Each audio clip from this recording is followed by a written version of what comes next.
Hello, আসসালামু আলাইকুম। বন্ধুরা কেমন আছেন? আশা করি সবাই ভালো আছেন।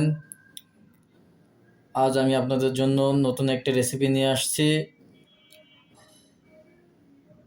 রুই মাছের ভর্তা। ভর্তাটা কিভাবে প্রস্তুত করা হচ্ছে তাই দেখানো হবে এই ভিডিওতে। ভিডিওটি না টেনে পুরো ভিডিওটি ভালোভাবে দেখবেন, আশা করি ভালো লাগবে এবং কমেন্টে জানিয়ে দেবেন আপনারা বাসায় তৈরি করে খাবেন।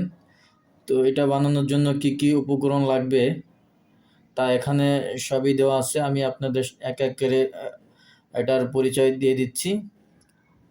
প্রথমে এটার প্রধান উপকরণ মাছ। এটা রুই মাছ। রুই মাছের দুইটা পিচ আমি এখানে ভেজে নিয়েছি, তার সাথে কাঁটাগুলো ছাড়িয়ে নিয়েছি। তার সাথে এখানে দেওয়া আছে কাঁচামরিচ, পেঁয়াজ, তার সাথে দেওয়া আছে লবণ পরিমাণ মতো, তার সাথে এই পাশে দেওয়া আছে কাঁচামরিচ, শুকনো মরিচের গুঁড়ো, তারপরে আছে গিয়ে আপনার ধনে কুচি। আর এখানে মাঝখানে একটা স্পেশাল মশলা আছে যেটা বাজার থেকে নিয়ে আসা। তো এখন আমি আপনাদেরকে এটা প্রস্তুত করে দেখাচ্ছি। প্রথমে আমি পেঁয়াজ, কাঁচামরিচ, লবণগুলো সবগুলো একসাথে মিক্স করে নিচ্ছি, আস্তে আস্তে মিক্স করে নিচ্ছি।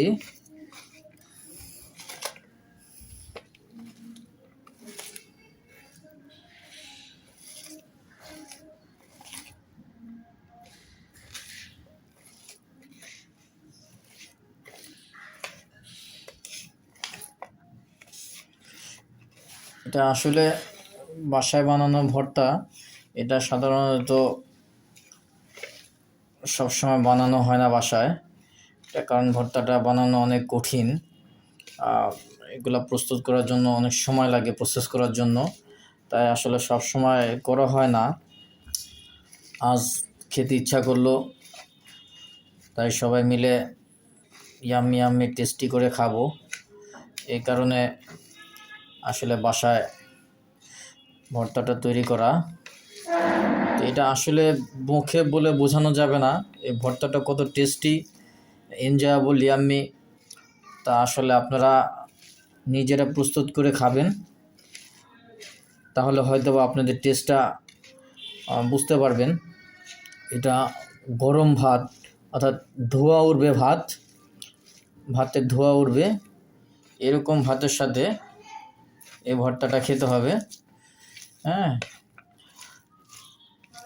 তো খুব টেস্টি হয়, আসলে জিভে লেগে থাকার মতো। এটা আসলে কি বলবো, এই মুহূর্তে আপনাদেরকে আমি বোঝাতে পারছি না। আপনারা যখন এটা টেস্ট গ্রহণ করবেন, ভাতের সাথে যখন খাবেন, তখনই হয়তো বা আপনারা এটার রিয়েল টেস্টটা আসলে ফিল করতে পারবেন।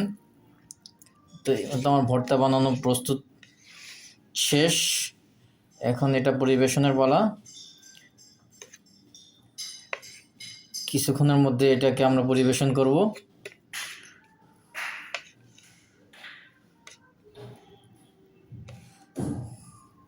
ব্যাস, দেখুন দেখতেও কি সুন্দর লাগতেছে, একদম মানে ন্যাচারাল, ফ্রেশ, যেটাকে বলা হয় অর্গানিক পদ্ধতিতে, কোনো ধরনের কেমিক্যাল ছাড়াই, একেবারে ইয়াম্মি এবং টেস্টি, এনজয়েবল।